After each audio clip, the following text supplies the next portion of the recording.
señora, Ayuda y dueña. Hola, Idonia. pastora. Hola, ¿cómo le va? Todo bien. Bueno, entonces, el castigo positivo consiste en la muerte del pecador.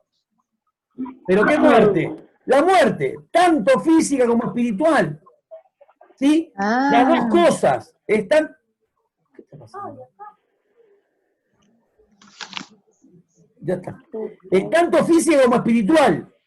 Porque todo está incluido. Bien, Susana. Cuando hablamos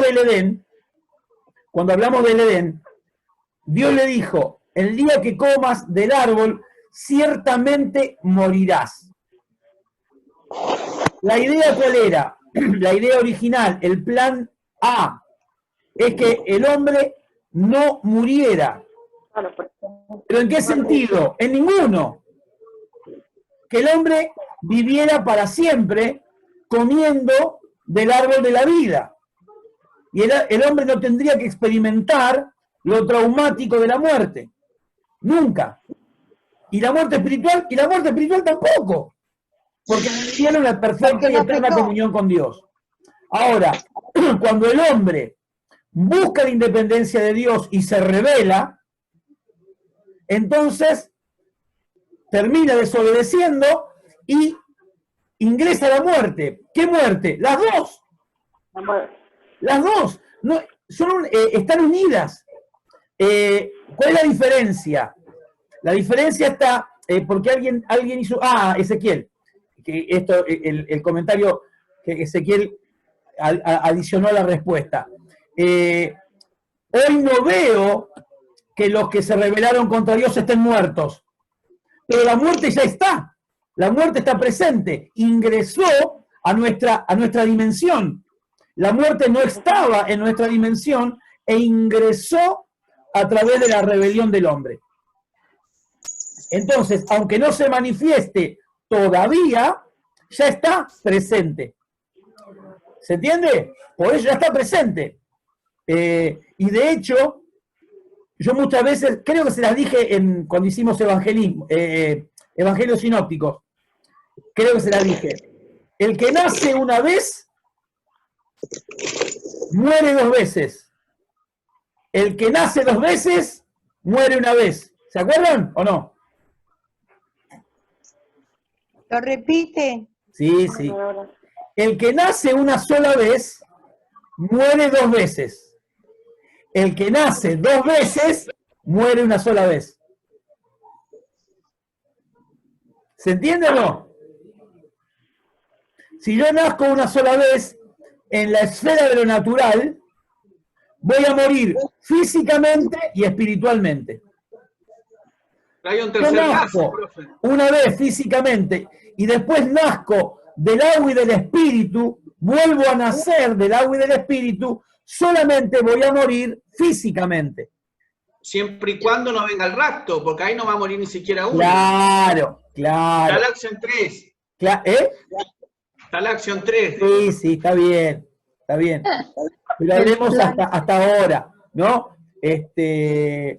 Puede ser que no vea la muerte, pero la realidad es esta, ¿no? Entonces, retomando, y ahora sí vamos al texto del libro para poder entender un poquito mejor, para aquellos que no lo terminaron de entender muy, muy bien. Habiendo aclarado esto, para todos, excepto para Amalia. Bueno. Dice, el hombre fue creado con la capacidad para la inmortalidad. Es decir, no tenía que morir si obedecía a las leyes de Dios. No era una capacidad intrínseca, ¿no? Sino que dependía de su sumisión voluntaria y permanecer comiendo del árbol. No era algo que estaba en el hombre, ¿no? En realidad estaba fuera del hombre. Porque dice, tenía una capacidad para la inmortalidad, sí. En realidad, si comía del árbol no se moría. Esa era la capacidad. Pero en realidad, el tema está en el árbol y no en él, ¿no? Con el objeto de echar mano de la inmortalidad y la vida eterna, fue colocado bajo el pacto de obras, ilustrado por dos árboles. el árbol del conocimiento del bien y del mal y el árbol de la vida. La vida estaba así condicionada a la obediencia. Acá tenemos que recordar que nosotros, entre nosotros, nos pusimos de acuerdo respecto a este término de la obediencia, ¿no? Ustedes recuerdan que concordamos, y así lo puse por escrito en nuestra carpeta, que el pecado original no es la desobediencia. Todo el mundo dice que el pecado original es la desobediencia de Adán y Eva. No, el pecado original es la búsqueda de la independencia de Dios, la rebelión, que se manifiesta por medio de la desobediencia, porque la rebelión está en el corazón y no se ve. ¿Ok? Ahora, la manifestación visible es la desobediencia, pero es la manifestación, no el pecado. El pecado es la rebelión, porque si nos ponemos a reflexionar un poquito todo lo que hemos charlado respecto de la obediencia, habíamos dicho que obedecer, siguiendo su etimología, significa escuchar con atención la dirección que Dios me da para alcanzar mi bendición. Si yo no escucho la voz de Dios y no me encuentro con mi bendición, en definitiva, ¿a Dios qué le hace? A Dios no le hace nada, me hace a mí, que no me encuentro con la bendición. No sé si me estoy haciendo entender. Ahora, el tema es la rebelión contra Dios. La rebelión contra el que me dio la vida, contra el que me la sustenta. La rebelión contra aquel que lo único que hizo fue amarme y bendecirme. ¿Sí? Con un propósito egoísta, habiendo dado lugar a eso que la serpiente sembró y habiéndole dado cabida, ¿no? Entonces, mientras Adán obedecía, la ley de la vida tenía derecho a comer del árbol de la vida. Pero desobedeció, quebrantó el mandamiento de la vida y se separó de Dios. Cuando dice se separó de Dios, ahí ya estamos viendo el castigo positivo, es la separación. Automáticamente se hace acreedor al castigo positivo. Es automático. Más allá de que en el relato hay un tiempo, ¿no?, entre que comió y Dios que aparece, que dice: Adán, Adán, ¿dónde estás? Acá estoy, me escondí. ¿Cómo te escondiste? ¿Por qué te escondiste? No, porque me escondí porque estaba desnudo. ¿Y quién te dijo que estaba...? Bueno, hay todo un relato que obviamente tiene una ubicación en tiempo y espacio. Pero más allá de eso, una vez que el hombre come, el castigo positivo aparece. O sea, ya está, ya ingresa la muerte. Como dijimos, ellos no murieron físicamente en forma automática, pero la muerte ingresó a la dimensión. La muerte no estaba, no existía. Y la muerte ingresa a la dimensión a través de la rebelión manifestada en la desobediencia. ¿Se entiende? Es algo que lo sabemos de memoria, pero por ahí algunos términos provocan alguna confusión. Y el tema es justamente que en teología cada palabra, cada tiempo verbal, cada número, cada persona, todo tiene importancia, ¿no? Cada persona, que cada palabra, cómo se dice y cómo se la utiliza, es tremendamente importante. Yo sé que todo esto que estamos hablando lo sabemos de memoria todos, lo sé, me consta, pero tenemos que ver la importancia de las palabras y ver todo lo que es el aspecto teórico que sostiene la doctrina, ¿sí? ¿Por qué? Porque nosotros entendemos todo y está todo bien, pero hay momentos, determinados momentos en la vida, donde requerimos echar mano a la doctrina, en forma a veces inconsciente, en forma automática, ¿sí? Por ejemplo, por decir una cosa sola, yo estoy enfermo, me enfermé, o mi hijo se enfermó, y yo automáticamente, ¿qué hago? Voy y oro para que Dios lo sane. Estoy echando mano a la doctrina de la sanidad divina. ¿Se entiende? Yo no estoy pensando en las citas bíblicas, en la teología, en las clases que recibí en el Instituto Bíblico, pero la aplico automáticamente la doctrina. ¿Me explico? Y esto pasa todo el tiempo sin que nos demos cuenta, porque está incorporado. Por eso es tan importante que estudiemos la teología y tengamos bien claro todos los puntos.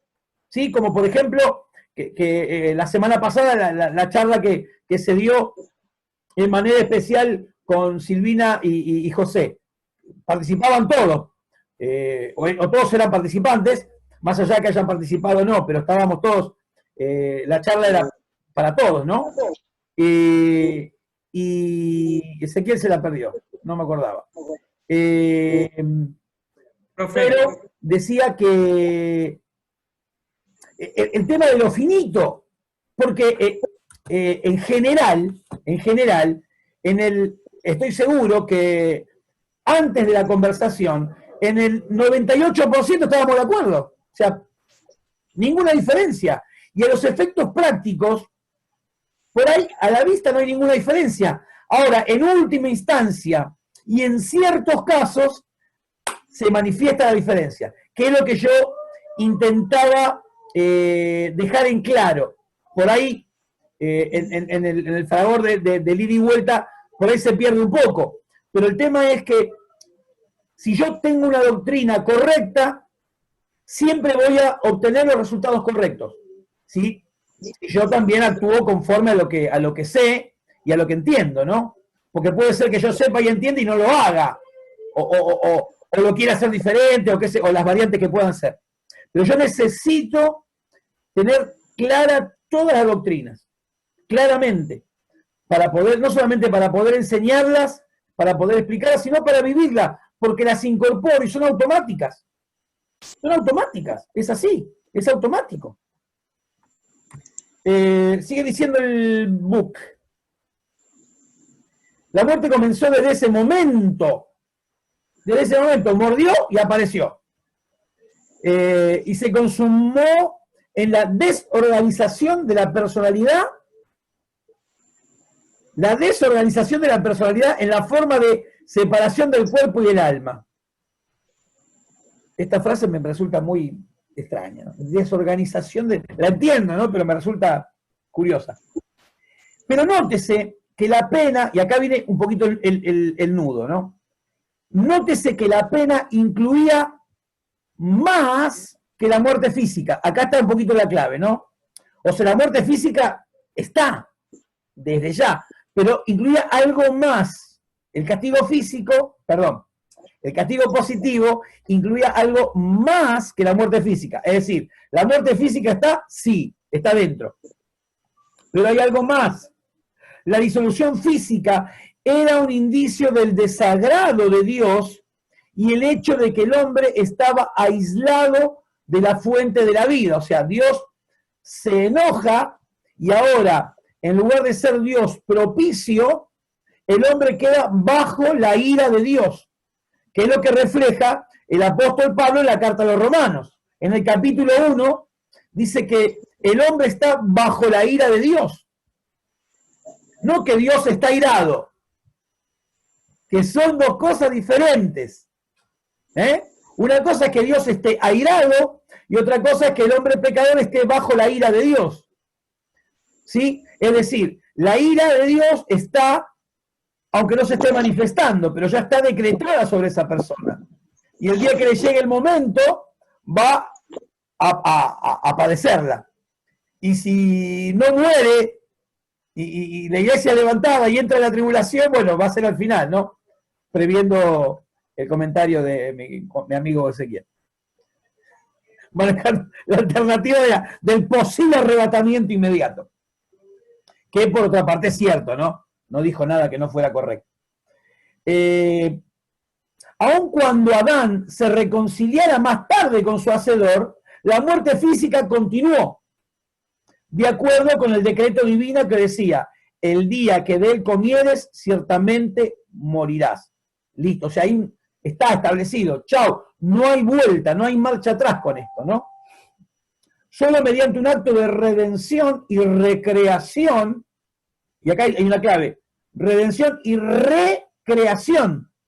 Es decir, si yo no vuelvo a nacer, estoy perdido. Yo necesito volver a nacer para que esa nueva criatura no muera.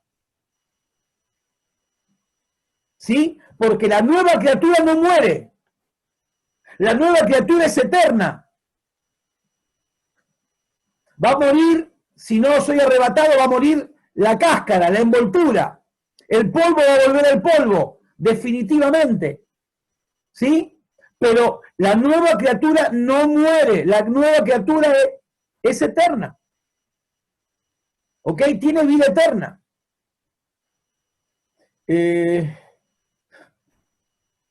Por medio de Cristo. Sería la nueva, ¿acá qué nos refiere a la nueva criatura? ¿Cómo?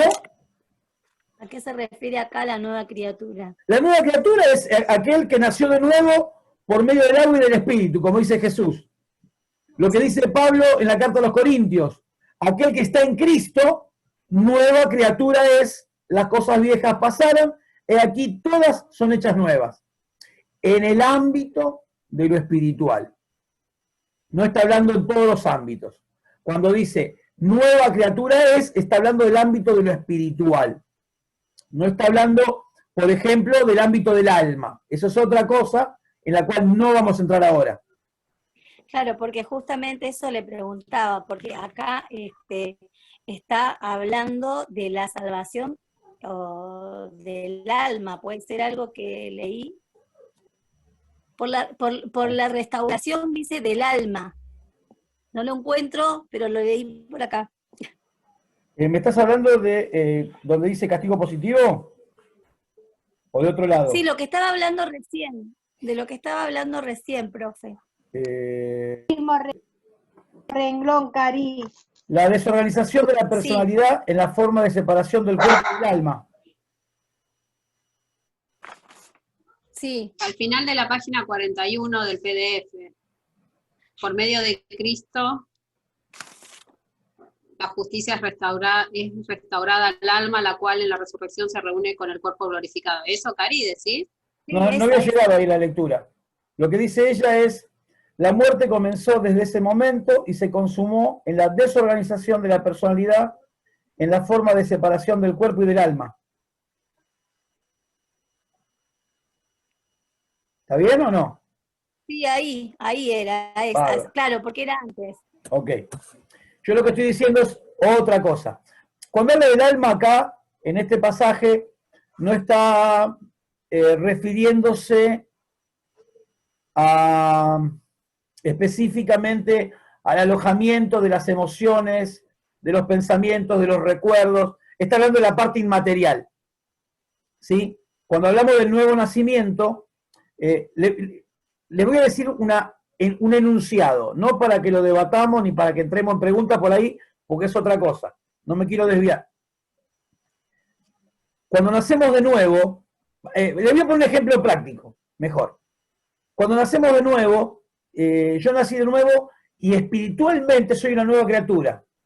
Ahora, si a mí, cuando yo tenía 6 años, me violaron y me golpearon, eso no desaparece. Eso requiere de sanidad. O sea, la nueva criatura y las cosas viejas pasaron, eso no pasa, eso sigue estando ahí. Entonces, por tiempo en la iglesia hubo un problema con esta confusión, de creer que las cosas viejas pasaron y todo lo que pasó, pasó. Si te pasaron cosas de niño, de adolescente, no importa, ya pasó, porque eso no, nada que ver.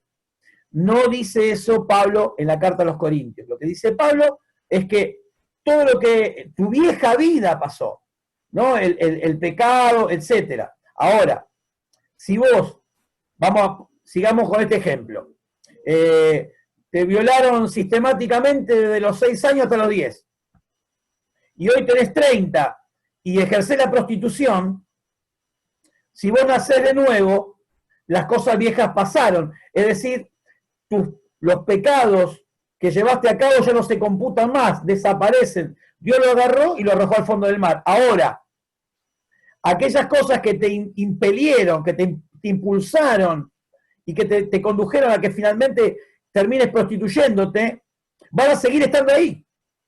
Y probablemente tengas una lucha tremenda y probablemente no puedas vencer. Y entonces, ¿qué pasa? Viene el pastor y te dice, no, tenés que orar y ayunar. No, flaco, no está ahí el problema, porque no está alojado en el espíritu. No es un problema de la nueva criatura, es un problema que necesita sanidad del alma. Y ahí es donde tiene que operar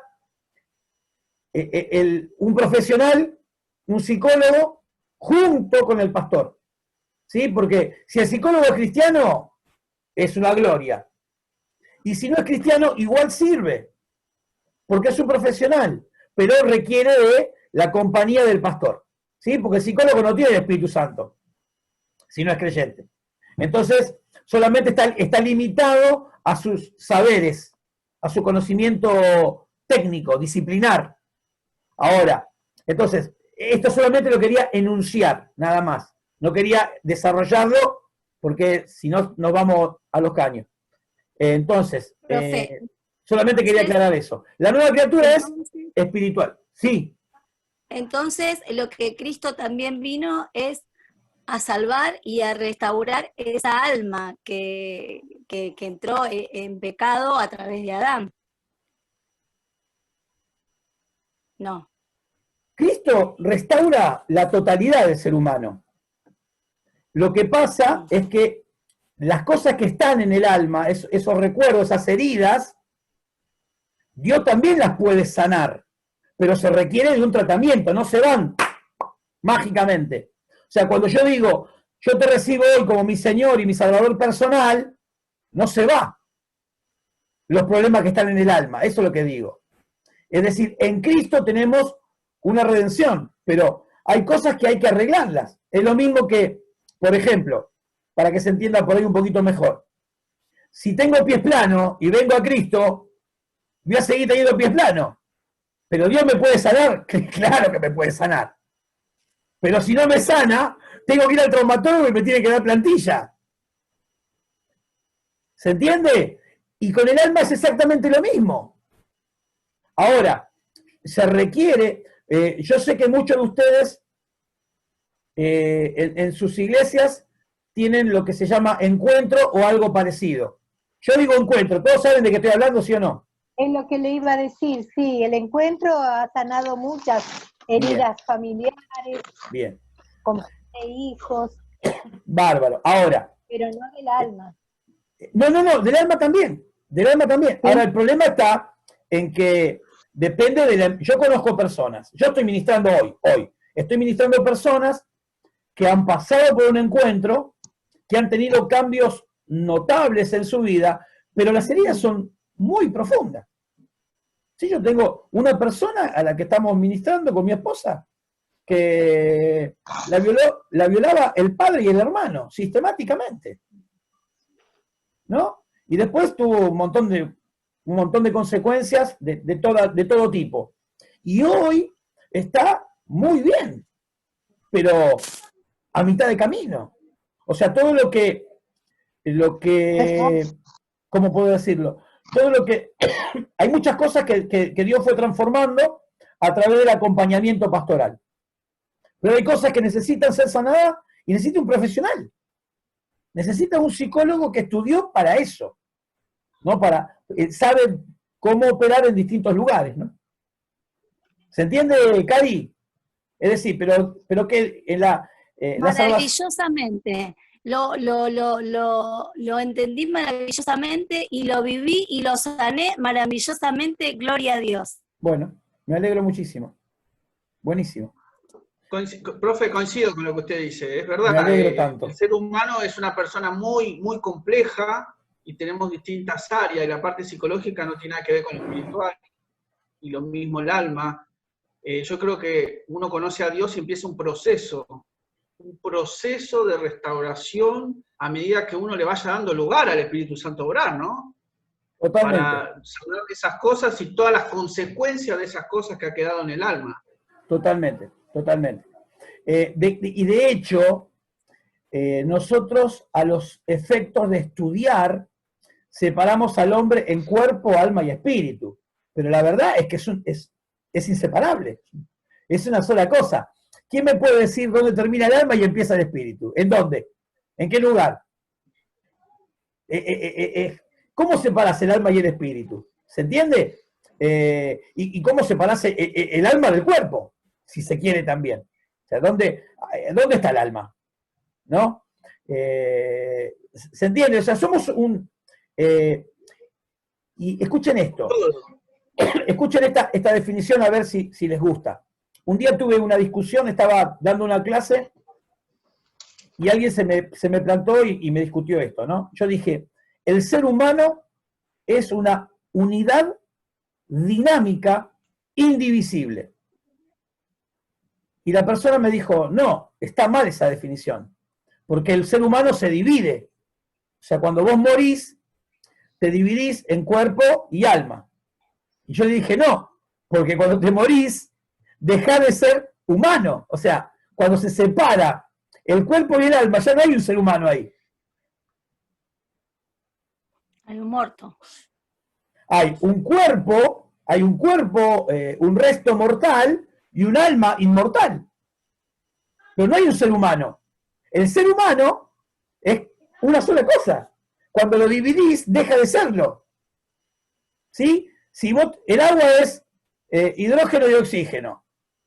Si lo separás, no sigue siendo agua. Es oxígeno y es hidrógeno. No sigue siendo agua. ¿Se entiende? ¿Se entiende o no? ¿Sí? Bien. Entonces, para redondear esto, y ya, a ver, si nos quedan unos minutitos.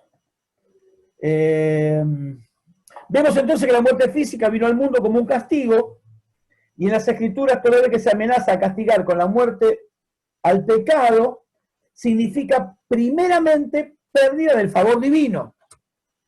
De manera entonces que el alma pecadora está ya muerta en delito, ya está muerta. El alma ya está muerta. A la muerte física entra en el mundo invisible en esa condición. Es decir, lo que está diciendo es que el pecador ya está muerto.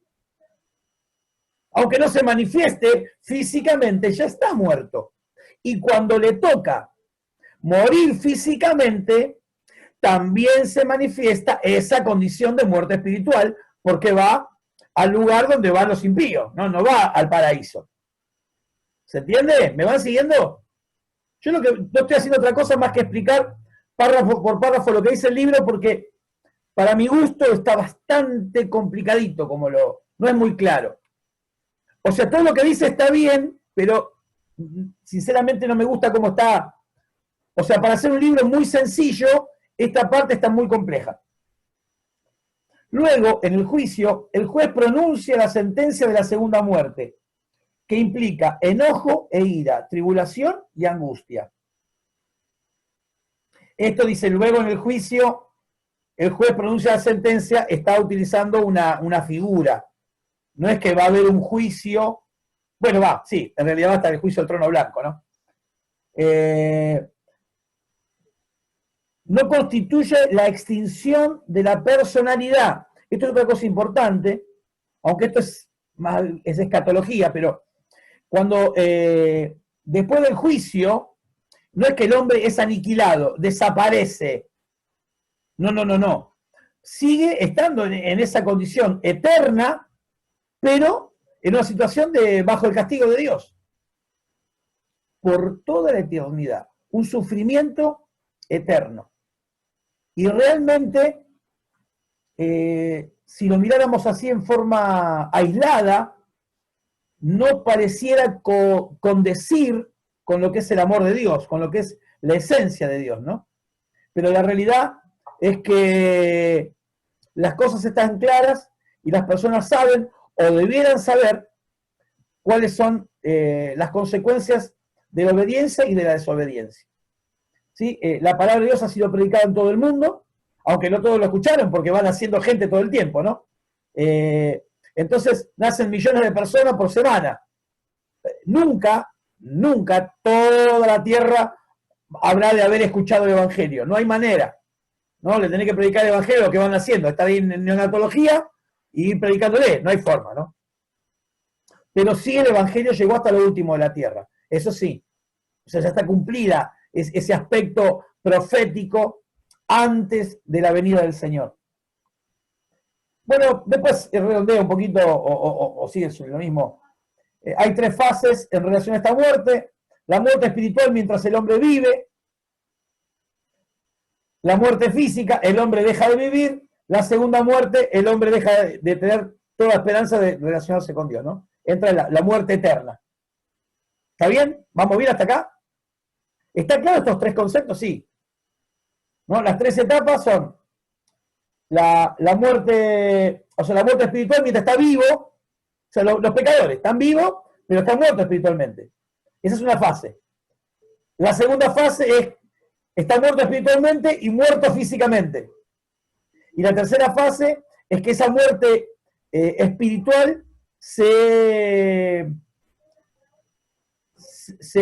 consuma en el infierno. ¿Está bien? Las 3 fases. Por otra parte, las Sagradas Escrituras nos hablan de vida como recompensa a la justicia. Se significa algo más que existencia. Porque los malvados existen en el infierno. La vida significa vivir en comunión y favor con Dios. Una comunión que la muerte no puede interrumpir o destruir. Es una vida vivida en unión consciente con Dios, la fuente de la vida. Dice, y esta es la vida eterna, que te conozcan a ti, el único Dios verdadero, y a Jesucristo, a quien has enviado. La vida eterna es la existencia buena que corresponde.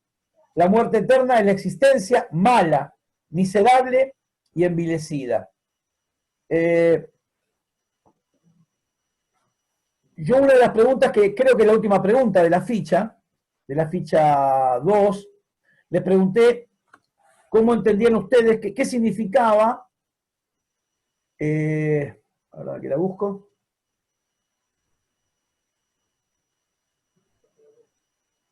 ¿dónde se me fue?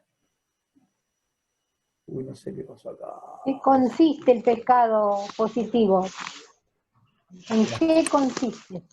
Dame un segundo. Señor Jesús. Yo venía para que tengas vida. Un segundito. Entonces yo contesté cualquier cosa.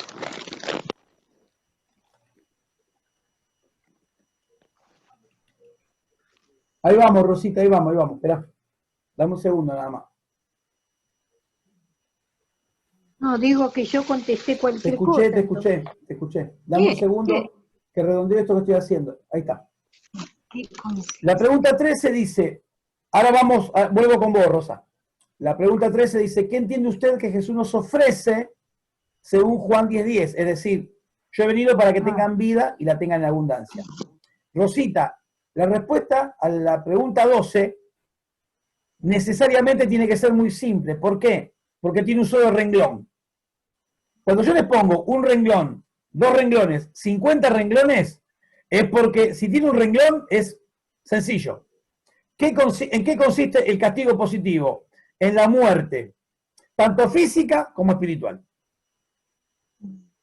No sé lo que pusiste porque no la vi, te vuelvo a repetir la ficha, pero es nada más que esto. Pero, ¿por qué lo estamos desarrollando y empleando todo este tiempo? Porque yo entendí que no estaba claro. Por un lado, lo de positivo o negativo, que les pasó creo que a casi todos, o a todos, y por otro lado, toda la redacción de este subpunto, o de este punto, no, subpunto, sí, digo bien, la redacción está bastante entreverada, porque tendría que haber hecho, decir, bueno, claramente, esto es así, y después dar toda la explicación. Pero la explicación está metidita ahí en el medio, y si le sumamos lo de positivo o negativo, bueno, dio como resultado esta complicación. Así que vamos con la ficha 3. Ahí está. Le voy preguntando de a uno qué pusieron en cada respuesta. Ah, sí, yo no la hice. Ah, bueno. Fantástico. Susana, ¿qué pusiste en la 1? A ver, ¿cómo era la ficha? No tengo acá los papeles, tengo en la computadora. Claro. Eso es lo que me pasa a mí. Pero ya le digo, voy a hacerme fijo. Le llegó mi ficha, ¿no, profe? Bueno, a ver. En el IBE. No La sé qué ficha dijiste, 3. Rosita. Sí, le llegó mi ficha. La 2. Esta que hicimos ahora, la prueba, digo. Ah, ahora sí. Me dijiste no, La no la prueba. hice y después me dijiste si me llegó. Sí, el No, examen le me leo, llegó. profe, le leo. La ficha, yo sí le hice a la ficha 3, que sería la 2. Profe, le leo lo que no. puse. Pará. Claro, porque ahí tengo Es too problemas. much. Esta piba es too much. Vamos de nuevo. Las ¿A fichas quién le son dijo piba? 0, ¿A mí? 1. Sí, a vos te dije piba. 2 y 3. Gracias. La 3 es la 3, no es la 2. Profe, Ah, yo hice, profe, Le leo, profe. le leo lo que puse. Profe, así pará. tengo que ir a- Pará. Aguante un cachito. Vamos por orden. Rosita. Hicimos 3 fichas. La 0, la 1 y la 2. Y la 2. Punto. Y la 2. Punto. Esa es la sí. Ahora estamos con la cuarta ficha, que es la número 3, porque tuvimos una 0. La 3 es la que vos no hiciste. Perfecto. Ahora, aguantá, Susana. ¿Qué es, José? Profe, yo la tengo hecha, pero no se la he mandado, se la mando ahorita si quiere. Sí, que si no me la mandan no la puedo calificar. O sea, Bueno. ya el 10 ya es imposible para ti, ahora el máximo es un 6, porque el 10 es antes de la clase. Bueno, claro. pero yo estaba trabajando y acabo de llegar y la terminé ahorita. Ok. Una vez empezada la materia, ya no corre el 10, arranca de 6, de 6 para abajo. Así que tranquilo, tiene un 6 hermoso, redondito, así se lo hago, gordito. Injusticia. ¿Eh? Si se da vuelta son 9. Claro. Injusticia. Sí, ahora me doy un pase, a ver si me doy vuelta y queda. Susana, por favor. Bueno, voy a salir de la pantalla ya para leerlo. Bueno, dale. Dale. La pregunta es, ¿por qué vamos a ocupar tiempo y espacio describiendo los sacrificios del Antiguo Testamento? Sí. Porque en el vocablo sacrificio se encuentra la clave del significado de la muerte de Cristo. Muy bien. Yo puse muchas teorías modernas, intentaron explicar esa muerte, pero cualquier explicación que deje de lado el elemento expiatorio es antibíblica, dado que en el Nuevo Testamento se utiliza mucho ese término para dar a conocer la muerte de Cristo. Bueno, está bien. No te alcanzaron los 2 renglones que te puse, ¿no? No, porque yo lo tengo que copiar, Está bien, Entonces, al copiar, se me borran los renglones, se me hace mucho lío. No hay problema. Sí, yo hago lo... No hay problema. Andrea, ¿qué eran los sacrificios, además de proporcionar un ritual de adoración? Yo puse, eran señales proféticas, Muy bien, que señalan el sacrificio perfecto. muy Sirvió bien. para preparar el pueblo de Dios para una dispensación o para que comenzara la venida de Cristo. Ok. ¿Están todos de acuerdo o alguno tiene algo diferente? No ¿Están le todos de escuché al acuerdo? principio, Sí. ¿Cómo? no le escuché al principio, ¿qué dijo? Ah, Eran señales. ¿podrías repetir, Andrea? Sí, Porfi. que eran señales proféticas. Símbolos que señalan el sacrificio perfecto. Sirvió para preparar al pueblo de Dios para una dispensación o que comenzaría con la venida de Cristo. Es decir, en primer lugar, la explicación de por qué estudiamos los sacrificios del Antiguo Testamento. O sea, uno dice, pero ¿qué sentido tiene esto? ¿No? Si nosotros ya estamos en el Nuevo Testamento, ya no hay más sacrificios, ni templo tienen los judíos, así que, ¿qué sentido tiene que nos ocupemos de esto hoy? Bueno, es que justamente esos sacrificios del Antiguo Testamento prefiguran aquello que Cristo habría de hacer, y es necesario entender cabalmente primero aquellos para entender también cabalmente qué es lo que Cristo hizo, ¿no? En segundo lugar, dice que eran los sacrificios. En primer lugar, era un ritual. O sea, era un rito que Dios había establecido por medio de la ley para acercarse a Él. O sea, venimos estudiando que Adán y Eva, al rebelarse contra Dios, rompieron esta comunión, ¿sí? Y ya Isaías dice, no me acuerdo el pasaje, pero dice que el pecado hizo división entre Dios y vosotros, apartando él el rostro para no ver, algo así, no me acuerdo exactamente, pero dice, el pecado hizo división entre Dios y vosotros. Es decir que ahora Dios en su... Sí. Ah. Me llaman a la puerta, me salgo un minutito. Andá, Rosita, tranquila, anda tranquila. Perdón. Andá tranquila, andá. Volvé, eso sí. Si no a veces el hombre la bolsa y te lleva. Entonces, en primer lugar, era un ritual de adoración, es decir, la única manera de que el hombre podía acercarse a Dios después de la caída y una vez iniciado el periodo de la ley, era a través de estos sacrificios. Así que Dios instituye por medio de Moisés y que lo vemos básicamente en el libro de Levítico, ¿no? O sea, esto era el punto 1, era un ritual de adoración. O sea, el hombre para acercarse a Dios tenía que acercarse a través de esto. Pero la realidad es que también eran señales proféticas. Es decir, cada uno de estos sacrificios profetizaban, adelantaban aquello que habría de hacer el ungido de Jehová, ¿no? El Señor, el Cristo. Muy bien. La tercera pregunta. Amalia, ¿cree usted que la gente entiende qué queremos decir cuando declaramos que Jesús fue el Cordero de Dios? Hoy, ¿la gente entenderá esa frase? Y la segunda pregunta es, ¿y los judíos de aquel tiempo lo entendían o no lo entendían? Son dos preguntas, no en una. Yo puse que no, hoy en la actualidad que no se entiende, pero que los judíos sí, porque fueron criados, puse creados, pero quise decir criados, en el rito mosaico.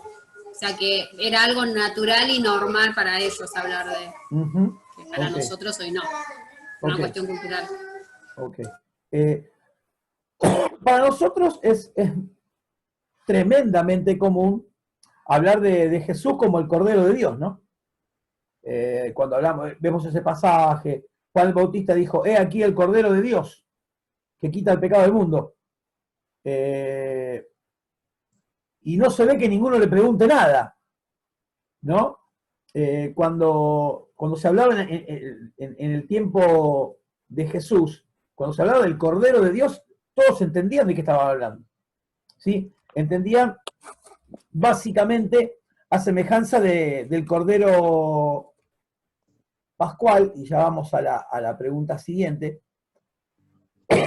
Los judíos entendían, porque claramente sabían qué significaba decir que era el Cordero de Dios, ¿no?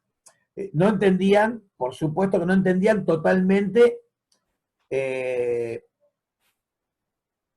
era Jesús, ni su función, incluyendo algunos que más o menos entendían quién era Jesús, no entendían su función, ¿sí? Porque tenían una visión distorsionada de lo que era el reino de Dios. Ellos esperaban que, ustedes saben bien, que Jesús viniera, que tomara victoria sobre los enemigos, ¿no? Que tomara el control y asumiera el reino. Fue uno de los motivos también de Juan el Bautista. ¿Se acuerdan de Juan el Bautista cuando está tanto tiempo preso que en un momento lo van a visitar y dice, por favor, vayan y pregúntenle a Jesús si es él el que iba a venir o tenemos que esperar a otro? Y uno dice, pero ¿cómo puede ser? Si Juan cuando lo vio en el Jordán, antes de encontrarse con Jesús, dijo, este es el Cordero de Dios. el que quita el pecado del mundo, ¿no? Dios se lo reveló, se lo mostró. Pero después de un tiempo en prisión, parecía como que se había distorsionado, se había confundido, ¿no? Más allá de... Bueno, sabemos que todo lo que implicaba esa presión, la presión de la prisión, pero también el hecho de no ver que el Mesías tomara el control de una vez. ¿No? Dice, ¿qué está esperando? Y fíjense que cuando le van y le preguntan, Jesús lo que le responde es, vayan y respóndanle que los ciegos ven, los sordos oyen y los paralíticos caminan. O sea, esas son las señales, no el caballo blanco, la espada de fuego y la muerte de los romanos, ¿no? Pero bien. Y la cuarta pregunta dice, ¿qué aspecto del sacrificio del Cordero Pascual que se aprecia en Jesús destaca la primera carta de Pedro, el versículo 1:20, José?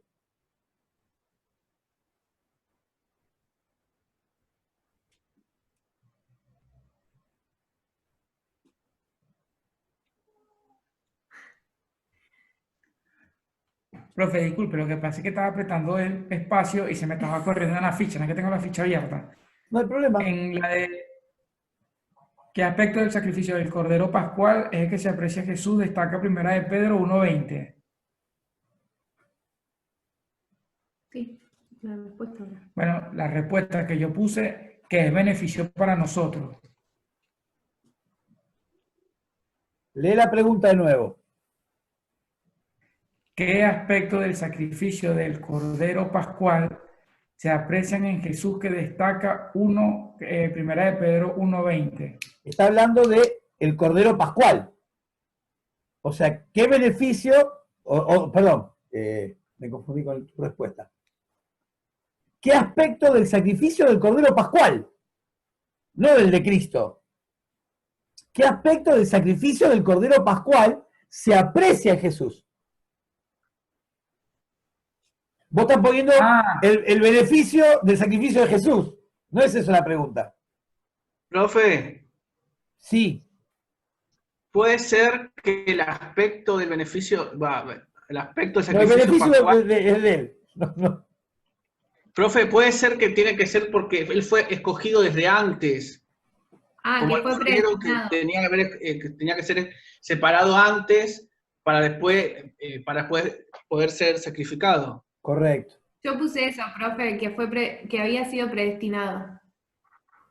Está bien, está bien. Habíamos hablado en algún momento de el Cordero de la Pascua, las prescripciones mosaicas decían que tenía que ser un cordero de 1 año.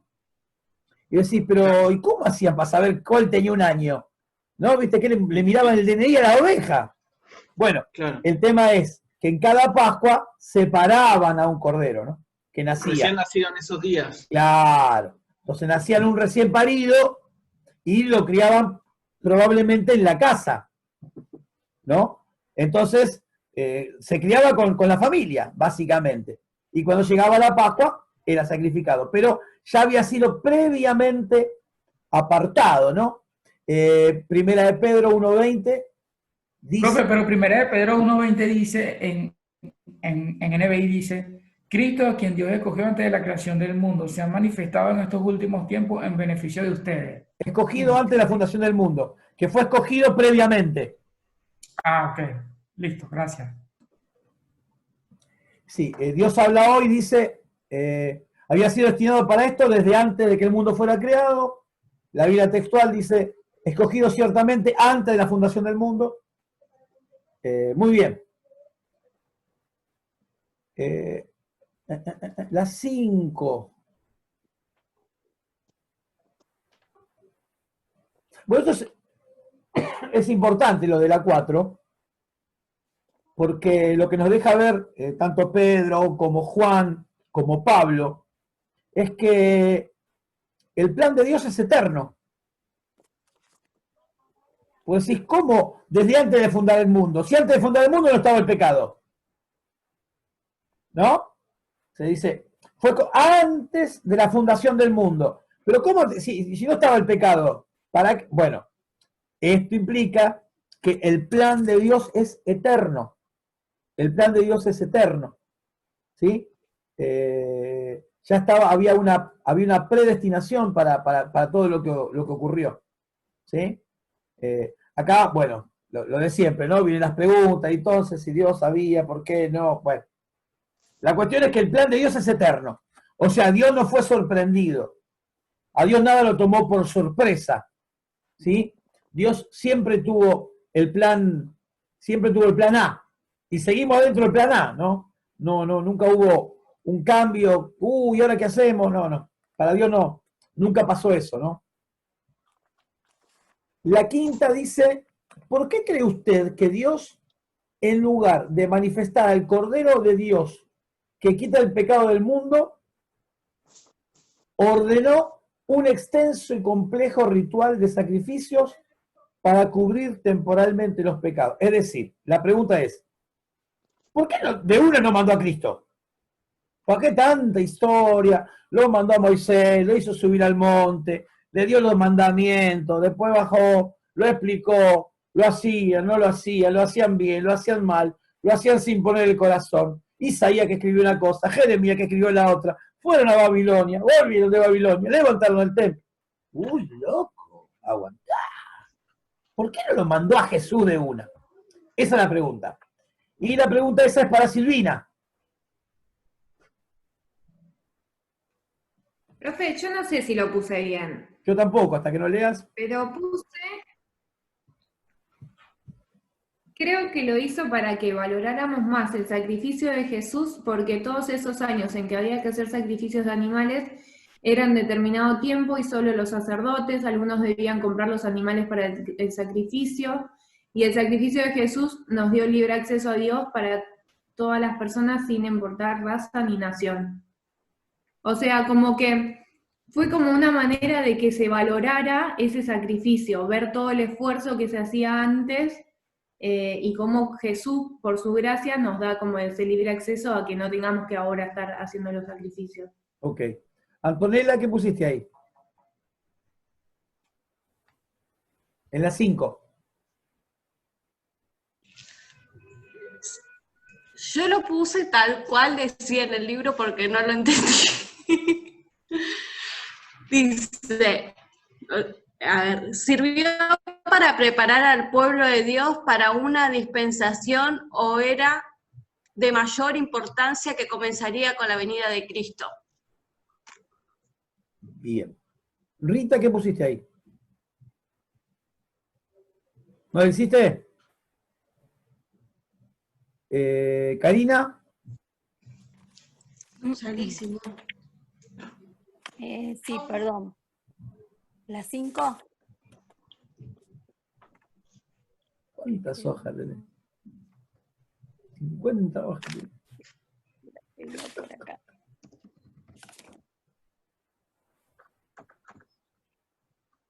¿Qué tenés? ¿Los rollos del Mar Muerto? ¿Qué tenés ahí arriba de la mesa? Para preparar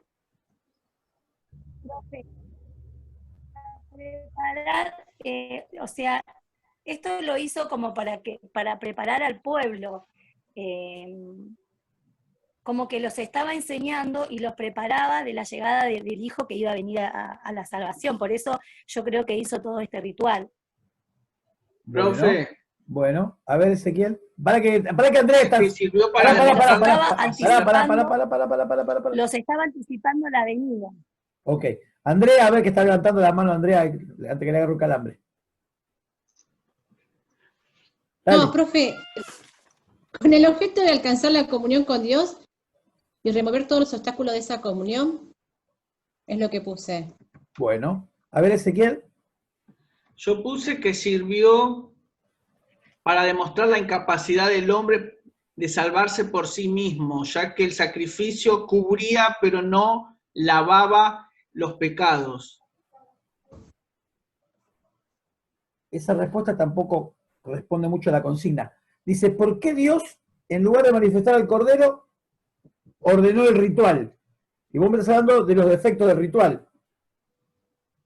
Bueno. O sea que ya desde los principios, o sea, desde Adán y Eva, Dios ya lo había hecho. O sea, ya ahí empezó el sacrificio, la demostración del sacrificio. No sé si el sacrificio sí se basa más en la sangre o en la muerte o el sacrificio del animal. Porque la única sangre salvadora creo que es la de Cristo, no la sangre de ningún animal. Está bien, pero está bien, está bien. A ver, José, ¿qué quería decir? Es lo que entiendo. Está bien, está bien. Yo creo, ¿no? Que él le manda a hacer todos estos ritos, es porque cuando Jesús venía, él iba a hacer todas estas cosas, ¿no? Para que se pudiera cumplir, porque por lo menos el tabernáculo, todas esas cosas que se tenían que hacer. Está bien, pero ¿y por qué no lo mandó? ¿Y por qué en lugar de enseñar todo eso no lo mandó directamente a Cristo? Esa es la pregunta.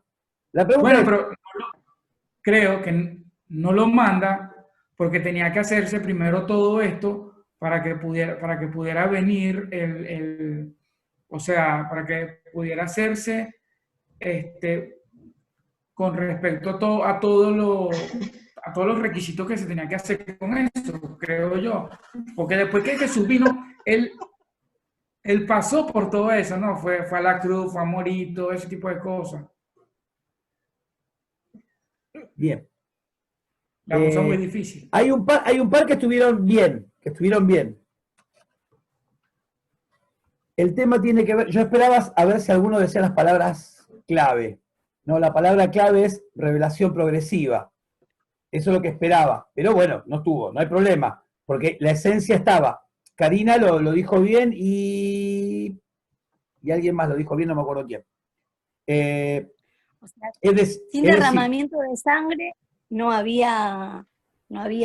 Sí, no la arruiné, Karina. Ya está. No la arruiné, que venía bien.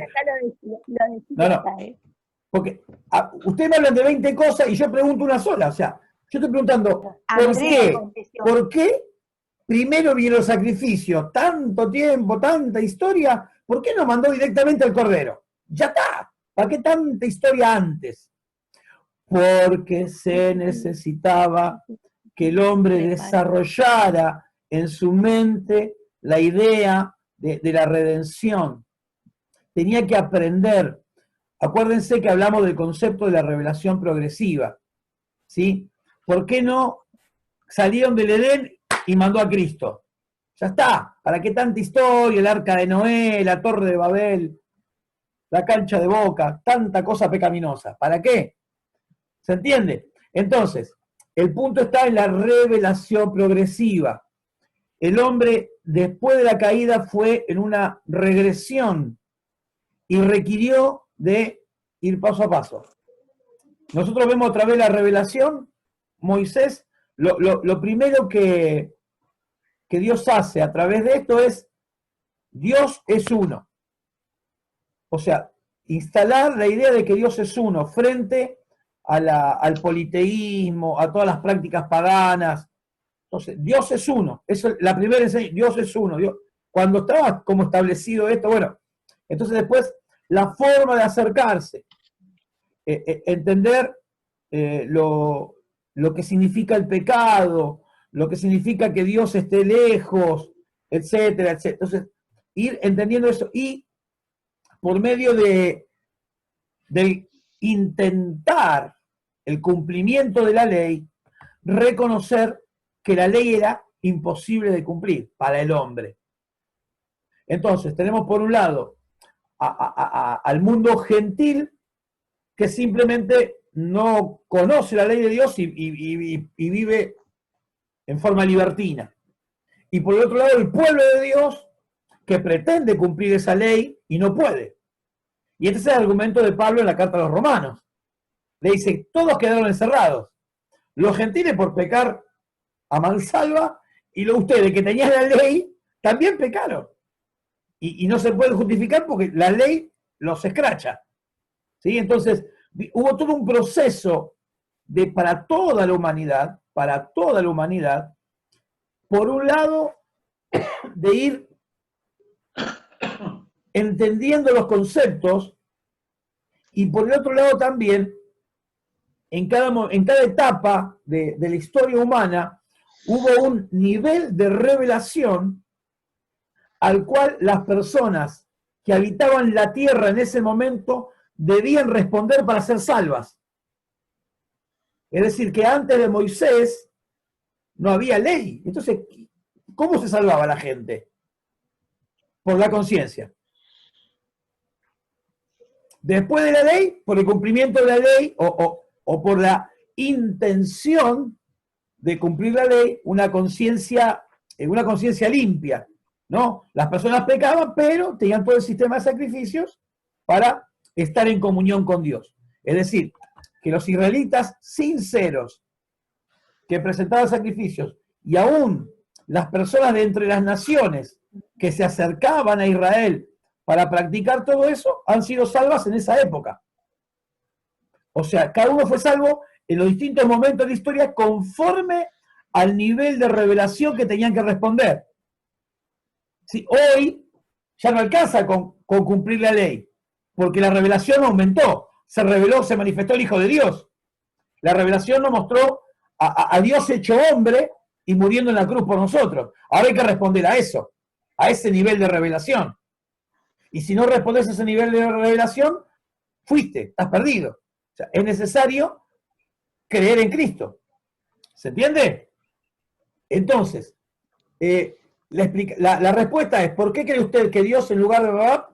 Es porque, conforme a lo que entendemos como revelación progresiva, el hombre necesitaba la humanidad necesitaba ir asimilando los conceptos antes de que se manifestara Dios como Salvador.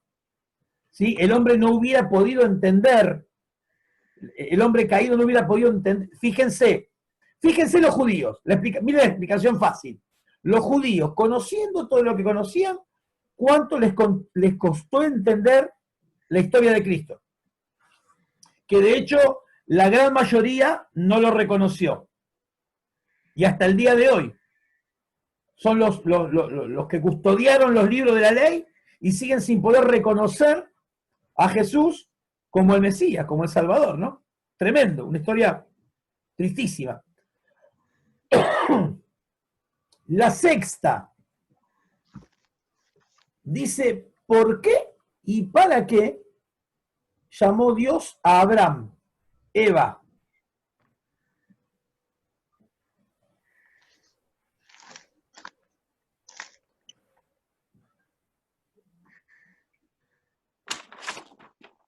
¿Estás ahí, Eva? Eva. Bien. Ah, estamos en el chat. Bueno, dale por el chat.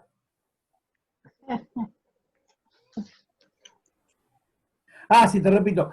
La pregunta 6, Eva. ¿Por qué y para qué llamó Dios a Abraham?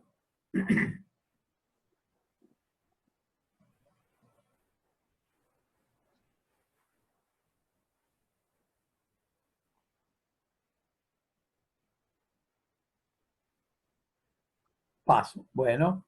¿Quién me falta preguntarle? Rita y Rosa lo hicieron.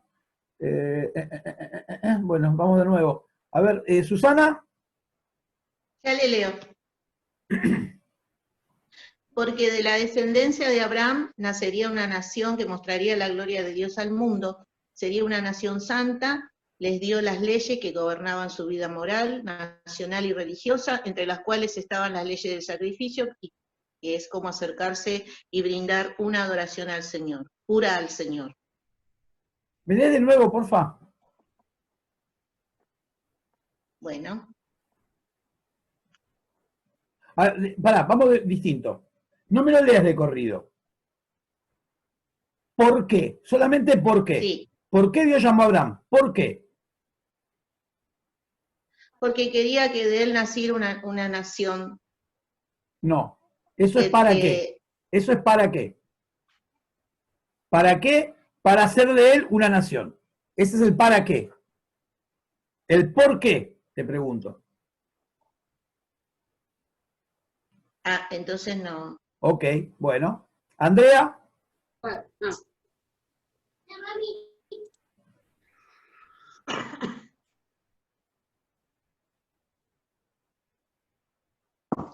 Yo puse hacer de Abraham el progenitor de una nación que devolviera al mundo el conocimiento de la gloria de Dios. ¿Para qué es eso? Ok. ¿Alguno habla el micrófono y que sepa por qué? Yo. Porque Dios quería comenzar de nuevo con Abraham, o sea, empezar una historia nueva, así como hizo con Noé. Es lo mismo, es para qué. Eso es para. O sea, lo llamó para hacer de él una nación. El tema es por qué lo llamó. Ah, para devolver al mundo el conocimiento de la gloria de Dios. No. Ah, es para. Claro, empezaste mal, pero estaba la idea. ¿Por qué? Lo llama porque el mundo se había apartado de Dios. Dios lo llama a Abraham porque el mundo se había apartado de él. El mundo se había apartado. Entonces lo llama para hacer de él un pueblo de sacerdotes que se pusieran entre Dios y las personas, ¿sí? Para que el mundo se volviera a Dios. ¿Se entendió clarito o más o menos? ¿Clarito? Sí. ¿Por qué? ¿Por qué? Porque el mundo se había apartado de Dios. Ese es el motivo, el por qué. Profe, qué? que él sería como un intercesor para el momento. Sí, sí, para que fuera intercesor. ¿Por qué? Porque se habían alejado. ¿Para qué? Porque necesitamos un intercesor. El motivo es que se habían alejado y el para qué, el propósito, motivo y propósito. Motivo porque el mundo se había alejado, propósito para que tuvieran quien los acerque. ¿Está bien? Esta verdad es enorme. Es algo que usted lo tiene que tener súper claro, pero súper claro. ¿Sí?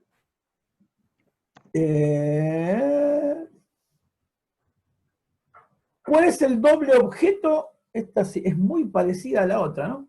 ¿Cuál es el doble objeto de los sacrificios mosaicos? El doble objeto de los sacrificios mosaicos. ¿La expiación y el sacrificio? Muy bien. No, el sacrificio... La comunión. El sacrificio no puede ser, claro. A ver, vamos de nuevo. El doble objeto de los sacrificios, los dos objetos. Uno, La comunión con Dios. bien, o sea, adoración, comunión. Sí. Y la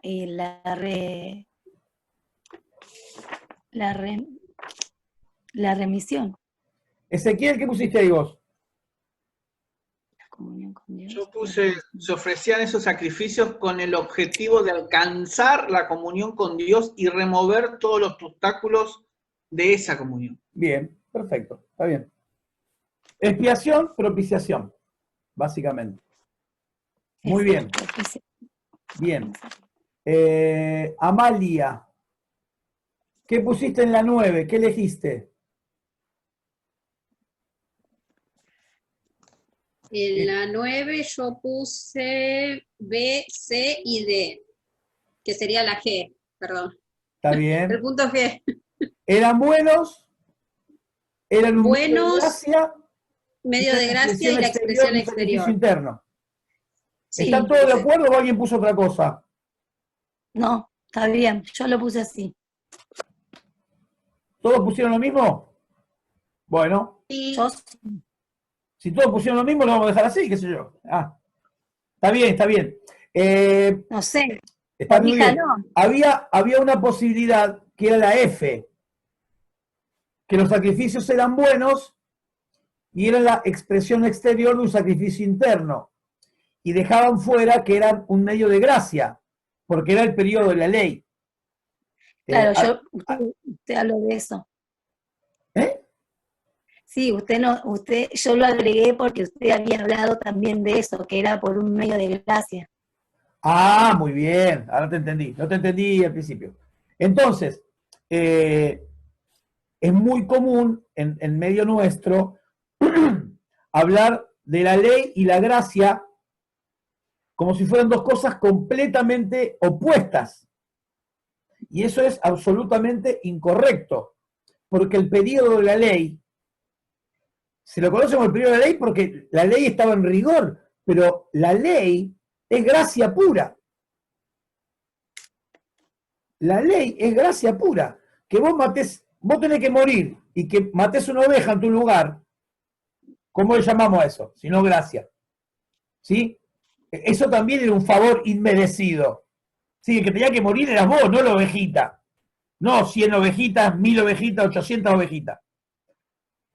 Así que la respuesta correcta a la 9 está muy bien, es la G. Pero bueno, quería ver, a ver si no tropezaban con el tema de la gracia, ¿no? Y la 10 dice, el sacrificio del Nuevo Testamento es mejor porque ofrece una criatura irracional, porque la sangre de los toros y los machos cabríos no puede quitar el pecado, porque es perfecto e irrepetible, o porque es nuevo. O las otras opciones. ¿Qué pusieron ahí? A ver, Rosa no la hizo, Antonella. Bueno, La F. La F. Muy bien. A ver, la F dice, la sangre de los toros y los machos cabríos no pueden quitar el pecado, y es perfecto e irrepetible. Bien. Pero la carta a los hebreos dice que si es nuevo, es mejor también. Así que también es la G. A ver, ¿dónde lo dice? Yo puse la G. Sí, sí, la respuesta es la G, pero ¿para qué quiero buscar en el libro? El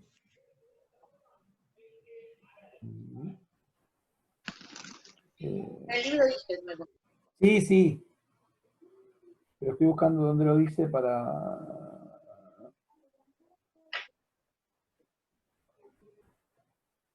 No me anoté las respuestas en la ficha y siempre pasa lo mismo. Cuando no me las anoto, después no las encuentro. Bueno, no importa, igual no es examen, así que no se hagan problema. La respuesta correcta es la G. También es mejor porque es nuevo. O sea, el antiguo se deja no por simplemente porque era viejo, sino que hay uno nuevo y eso, que entre en vigor el nuevo, está implicando que es mejor que el antiguo. ¿Sí? ¿Y qué más? Bien, ahí termina la ficha, ¿no? Sí. Bueno.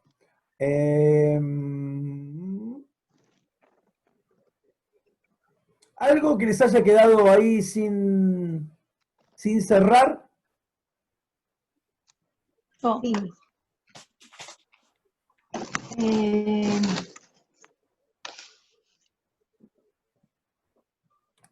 No sé quién está hablando, Rosita, Karina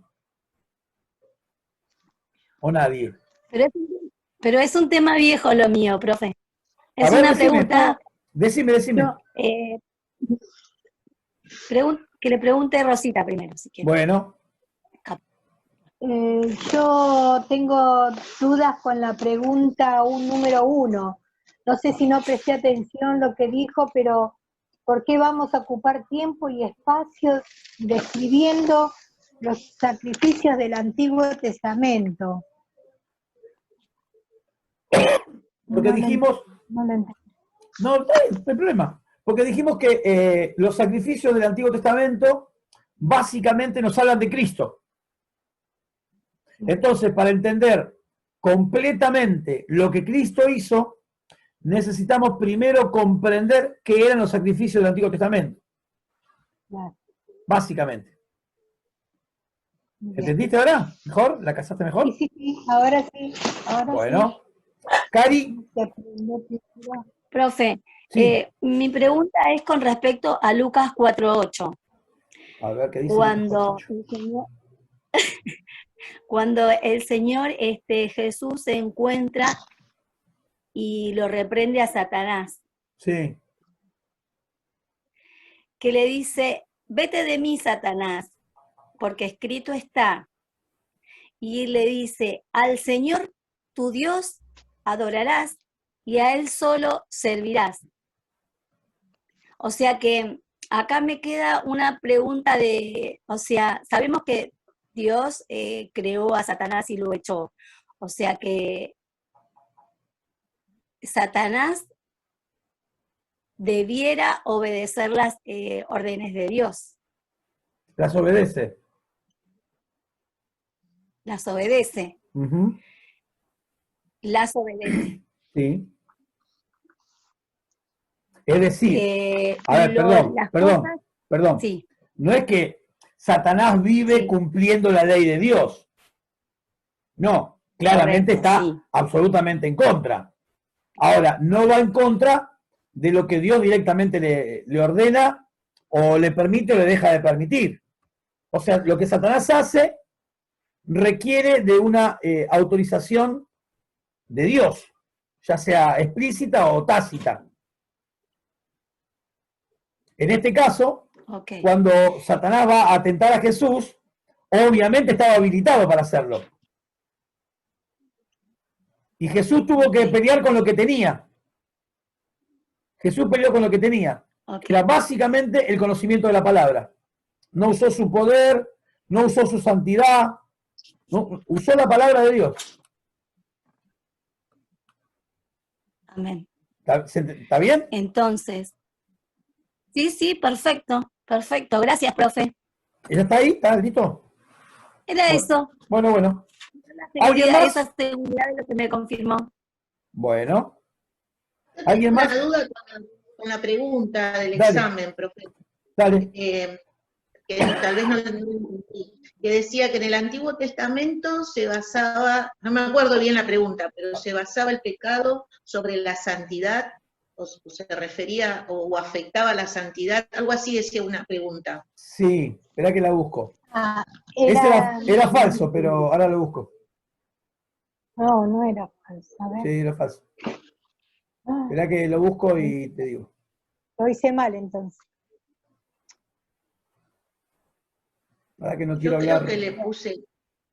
creo que le puse falso, ya ni me acuerdo. Pero me quedó la duda. Espera que vamos a leerla bien, porque no quiero hablar más pavadas de las que hablo regularmente.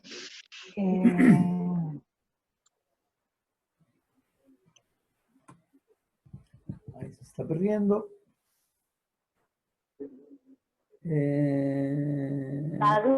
Una clave que caracteriza la historia espiritual del hombre es la santidad. ¿Esa me decís? ¿O me decís otra? Sí. No, ¿Esa? ¿Qué número es? La 7. Esa es falsa. Oh. Un segundo.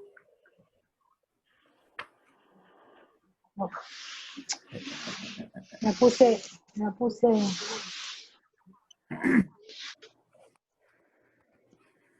Ah, sí, falsa le puse. La pegaste, mira. Sí, sí. Estoy buscando dónde está en el libro. ¿Dónde está lo de la historia?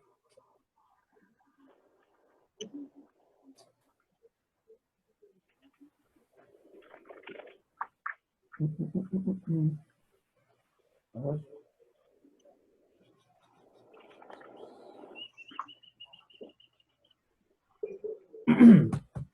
¿Dónde está?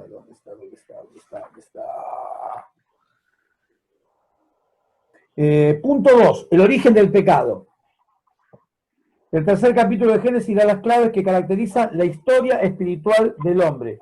Ellas son tentación, pecado, culpabilidad, castigo, redención.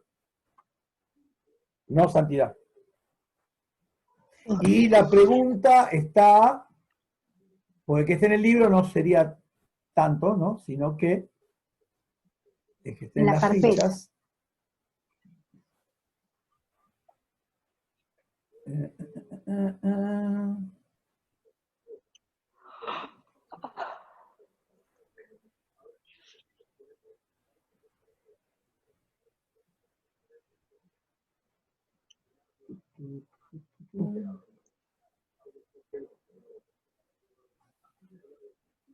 La ficha la veo. Ay, ¿por qué no veo? Bueno, en las fichas no la veo ahora a simple vista.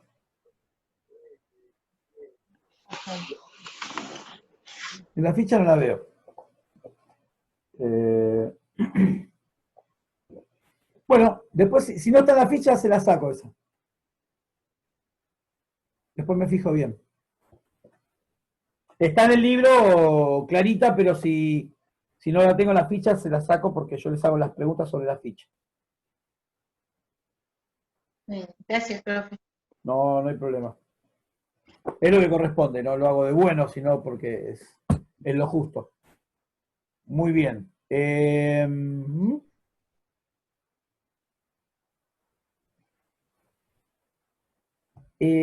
No sé de qué video me hablas, Eva. ¿Del video de la clase me hablas?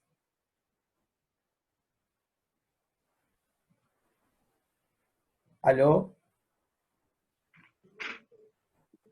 Eva. No, el video de la clase no lo puedo pasar por WhatsApp porque es muy pesado. Lo subo a YouTube y hay que mirarlo de YouTube.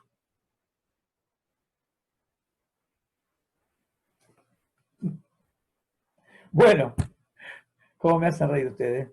Bueno, listo, chicos, los voy a dejar en libertad. Hoy se van tempranito. No, profe, corrijamos el examen. No, ni loco. Olvídalo. No. Bueno, denos algo más. Si Dios me da vida, quizás para mañana a la noche, en realidad para mañana a la noche sería un milagro. Porque primero, antes de corregir el examen, tengo que preparar la ficha 4 y mandársela. O sea, hasta que no reciba... También, ¿no, profe? Hoy tiene programa de radio también. No, lo suspendí el programa de radio. ¿Qué pasó? No puedo. Un día basto. No puedo más, Vamos a ayudarlo, profe. Vamos a ayudarlo. Profe. Sí. Declaramos por fe que para mañana están corregidos. No, pero el estrés es malo, ¿eh? Esa va a ser una prueba buenísima, ¿eh? Hay que cuidarse. A ver si funciona. ¿Qué Rosita de mi corazón? Que el estrés es malo, hay que cuidarse. Yo no tengo estrés. Es 4. El mío. No es 3, es 4. Bueno, chicos, Dios los bendiga, que Dios los guarde. Que los guarde bien, que tire la llave y no la encontremos nunca más. Nos vemos el jueves que viene. ¿Cuánto amor? La llave, profe, ¿cómo no? Tenemos la llave. Hoy me sentí como viendo clase en los Avengers, con Tony Stark.